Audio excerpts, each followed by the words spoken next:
Party में बहुत बड़ी खामियां होती रहीं।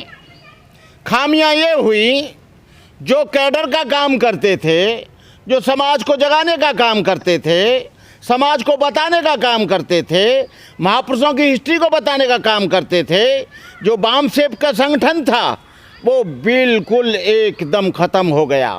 एक तो ये कमी रही कि बाम सेप का वो संगठन जो पढ़े लिखे लोग थे, और पढ़े लिखे लोगों के साथ में वो लोग थे जो अपने महापुरुषों का इतिहास बताते थे कि बैकवर्ड के महापुरुषों का क्या योगदान रहा समाज को जगाने में। ज्योतिराव फुले ने किस तरह से समाज का कल्याण किया और समाज को जगाने का काम किया। बाबा साहब अम्बेडकर ने किस तरह से काम किया। रामास्वामी नायकर ने दक्षिण भारत में ब्राह्मणों के खिलाफ क्या काम किया। ज्योतिराव फुले ने ब्राह्मणवाद को पूरी तरह से नकार के कैसे उनकी बीवी ने उन्होंने शूद्रों के लिए स्कूल खोले। और इस बात को सुनकर जो बैकवर्ड के लोग थे वो संगठित होते थे। दलित समाज के लोग बाबा साहब के संघर्ष को, बाबा साहब की पीड़ा को, बाबा साहब के दर्द को वो समाज को बताते थे। और बाबा साहब के लोग संगठित होकर सोचते थे कि इसी विचारधारा में हमारा कल्याण होगा। लेकिन वो विचारधारा रही नहीं और वहाँ पर पूरी की पूरी तरह से जो कैडर था वो ख़त्म हो गया। जो हमारी DS4 थी, जो स्टूडेंटों का ऑर्गेनाइजेशन था, पढ़े लिखे लोगों का ऑर्गेनाइजेशन था, युवा लोगों का ऑर्गेनाइजेशन था, जो हमारी युवा पीढ़ी थी वो भी छिटक गई और वो भी बेजान हो गई। इसलिए दो तरह से, एक तो कैडर ख़त्म हुआ, दूसरा DS4 का काम कम हुआ, तीसरा जो है बाम सेप का काम ख़त्म हो गया। इसलिए केवल बहुजन समाज पार्टी रह गई। बहुजन समाज पार्टी का मतलब है कि बहुजन समाज के लोग जागरूक तो हुए नहीं, केवल पार्टी रह गई। और पार्टी को लेकर ये कोऑर्डिनेटर और जिला अध्यक्ष चलते रहे और इनको ये अहंकार रहा। मैं बहन जी से कहना चाहता हूँ, मैं मुख्य रूप से बहन मायावती से अनुरोध करना चाहता हूं।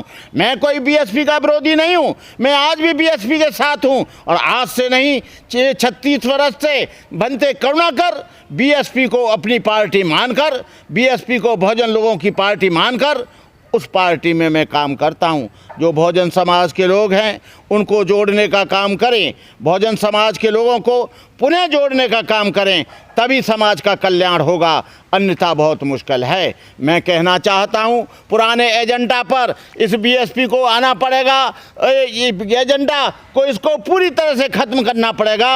हाथी नहीं गणेश है, ब्रह्मा विष्णु महेश है, ऐसे नारे जो बाबा साहब अम्बेडकर ने जिनका विरोध किया था, और बाबा साहब की 22 प्रतिज्ञाओं को सोचोगे तो उसमें ब्रह्मा विष्णु महेश का कहीं भी नाम नहीं है। यदि बाबा साहब के मिशन को आप याद करना चाहते हैं तो आपको पुनः से पुराने एजेंडा पर आना पड़ेगा।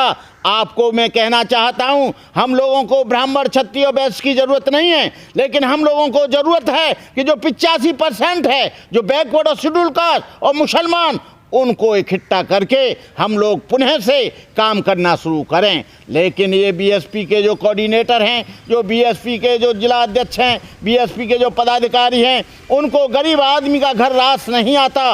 लेकिन वो जो है हलवा पूड़ी जहाँ अच्छा मिलेगा, जहाँ पैसे वाला होगा वहाँ जाते हैं और जब मंच पर बैठते हैं तो ये केवल उन लोगों को सम्मान नहीं देते हैं जो हमारे समाज के बुजुर्ग लोग हैं, जो समाज का काम कर रहे हैं। मैं बहन जी से निवेदन करना चाहूँगा, बहन जी से आह्वान करना चाहूँगा कि वो जैसे RSS के लोग हिंदू धर्म के तमाम संगठनों से, RSS के माध्यम से तमाम संगठनों को इकट्ठा करके बातचीत करते हैं, मैं आपसे कहना चाहूँगा कि आप भी वैसा काम करें। चाहे तो अंबेडकर मिशन में काम करने वाले लोग हों, चाहे रविदास का काम करने वाले लोग हों, चाहे ज्योतिराव फुले का काम करने वाले लोग हों, चाहे कबीर सिद्धांत का काम करने वाले हों, चाहे बुद्ध धर्म के बौद्ध भिक्षु हों, चाहे अन्य संगठन हों, पूरे देश के उन सामाजिक संगठनों को इकट्ठा करके पुनः से अपने पास बुलाएं।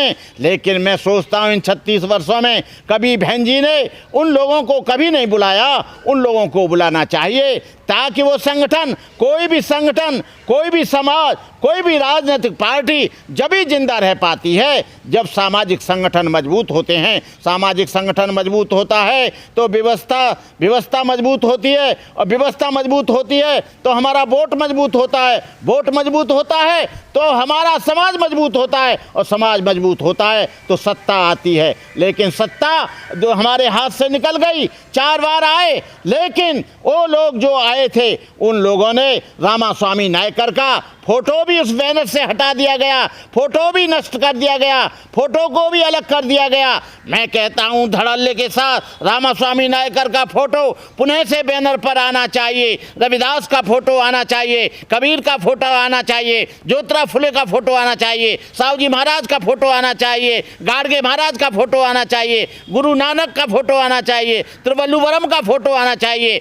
जब तक ये लोग केवल किसी के कहने से, क्योंकि रामास्वामी नायकर वो विरोधी थे हिंदू धर्म के, अरे विरोधी तो उस हिंदू धर्म के नहीं थे बल्कि उस व्यवस्था के थे जिस व्यवस्था ने करोड़ों लोगों को दलित शोषित पीड़ित बनाया, ऊंच नीच की व्यवस्था तैयार करके उन लोगों को उनकी शिक्षा से दूर रखा, बाहुबल से दूर रखा, धन से दूर रखा, उनको जानवर बना दिया। उस जानवर बनाने की व्यवस्था का विरोध केवल उन लोगों ने, महात्मा ज्योतिराव फुले ने और बुद्ध ने और रामास्वामी नायकर ने किया था। यदि रामास्वामी नायकर का फोटो इसलिए खराब है कि रामास्वामी नायकर ब्राह्मणवाद का विरोध करते थे, तो मैं कहता हूं रामास्वामी नायकर पुणे से लगने चाहिए, बुद्ध पुणे से आने चाहिए। मैं कहना चाहता हूं, तमाम लोगों से आह्वान करना चाहता हूं कि बहुजन समाज पार्टी से अलग मत होना, बहुजन समाज पार्टी को जगाने का काम करना। हमारा जो बैकवर्ड है वो भी भटक जाता है। हमारा अलायंस तो होना चाहिए था बैकवर्ड का और माइनॉरिटीज का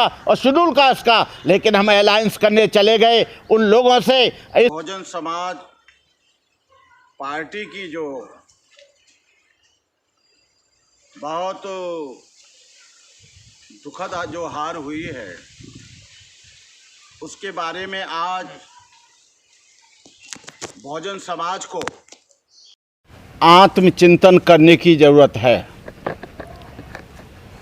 बहुजन समाज पार्टी के पदाधिकारी आम चिंतन करें ना करें, लेकिन जो बहुजन समाज का जो व्यक्ति है, जो बहुजन समाज को वोट देकर बूथ पर खड़े होकर जो वोट की रक्षा करता है, जो बहुजन समाज के लोग हैं, उनको आज आत्मचिंतन करने की बहुत बड़ी आवश्यकता है।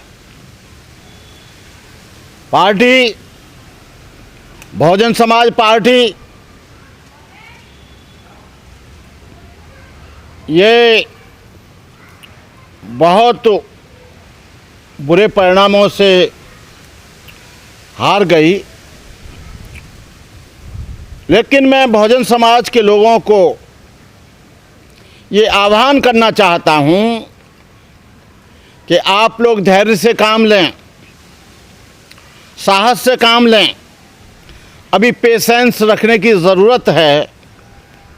आप ये ना सोचें कि पार्टी हार गई तो बहुजन समाज कमज़ोर हो गया या बहुजन समाज को किसी तरह की कोई परेशानी होगी। आज आत्मचिंतन और मंथन और इसकी समीक्षा करने की जो पढ़े लिखे लोग हैं उनको ज़रूरत है। बहुजन समाज पार्टी की ढेर सारी हम लोगों के बीच में वो नहीं पहुंच पाई, और बहुजन समाज की पार्टी की और जो कार्यकर्ता और पदाधिकारी थे उनकी कुछ कमियां रहीं। बहुजन समाज जब से ज़्यादा पिछड़ गया, जब से सर्वजन हिताय सर्वजन सुखाय का नारा लगाया, बहुजन समाज वहाँ रहा नहीं। बहुजन समाज छिटक गया, बहुजन समाज टुकड़े टुकड़ों में बट गया। जिस बहुजन समाज को मान्यवर काशीराम ने बड़ी मेहनत और मशक्क़त से एक जगह किया था, मैं बहुजन समाज, 3 समाज को बहुजन समाज मानता हूँ। एक तो बैकवर्ड, एक माइनॉरिटी और एक शेड्यूल कास्ट और शेड्यूल ट्राइब्स। इसके अलावा और कोई बहुजन समाज पार्टी नहीं है। इन्हीं तीनों का नाम बहुजन समाज पार्टी है। मान्यवर काशीराम ने ये सोचा था कि 85% लोग एक जगह होंगे तो हमें कोई नहीं हरा सकता, लेकिन 85% लोग तो रहे नहीं, उसमें 3% और 4% लोगों का कब्जा हो गया। सतीश मिश्रा जैसे लोगों को चुनाव की बागडोर दी, जगह जगह मीटिंगें हुई, लोगों ने समझा कि बहुत बड़ी भीड़ हो रही है। मान्यवर सतीश मिश्रा जी बड़े खुश हो रहे थे और शमसुद्दीन जी भी बहुत खुश हो रहे थे कि मुसलमानों की भीड़ हो रही है, लेकिन भीड़ केवल वो बहुजन समाज की थी, उसमें सर्वजन समाज की एक भी भीड़ नहीं थी, एक भी आदमी नहीं था। और बहुजन समाज भी ये दुखी होकर इधर उधर चला गया। इसलिए ये बहुजन समाज की पार्टी की बहुत बड़ी हार हुई। जब से पार्टी बनी 1984, 14 अप्रैल 1984 को इस पार्टी का गठन हुआ।